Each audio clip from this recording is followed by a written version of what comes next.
when it comes to calling spots, one of the things that probably hurts wrestling nowadays is that you don't have such constant loud audiences, so True. that more is noticeable.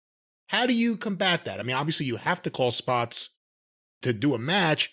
If it is dead silent, if it's one of the women's matches in AEW and the crowd is sitting there watching but not making any noise, you got to call your spots. What do you do? I mean, the really top talents can it's almost like a form of ventriloquism. I swear to God, I've been in the ring with Lawler a couple of times where I heard his voice in my head, but I was looking at his face and I didn't see his lips moving, but he was talking to me. I could hear it, but I couldn't tell it was coming from him, except it was his voice. Some guys throw their voice like that. Can't see their lips moving, and they're not talking loudly enough. Sometimes it's just a stray comment, fall straight back, and they'll take care of the rest. Okay. There's ways you can grab a hold and cover up a little bit and talk in a quiet position if you know how to do it, but not to have a long, granular, detailed conversation, but just certain little things. You know, the old Harley race, or the guys that used to make the Cactus did that a little bit. All that shit. They were covering up and drop down and a leapfrog. So you could hear it, you still couldn't hear it.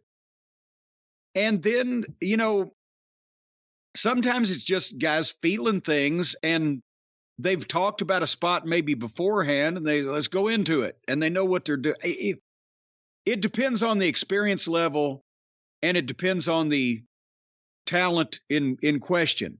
What's really made it tough is, and this started with World Class, when we first got there, the production where they had the floor camera handheld guys in the ring or near the ring, they had microphones on the ring post. So they would say, watch your spot, call it.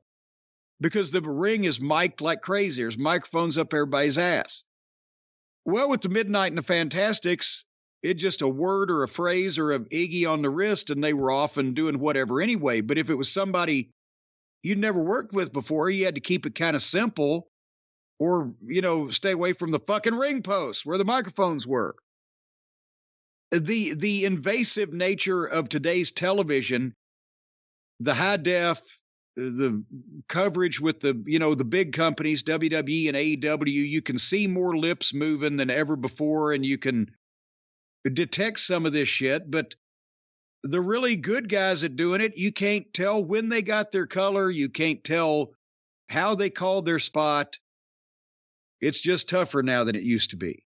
And like you said, in the territory days, there was, maybe in the first or second preliminary at a house show, there'd be moments where things quieted down.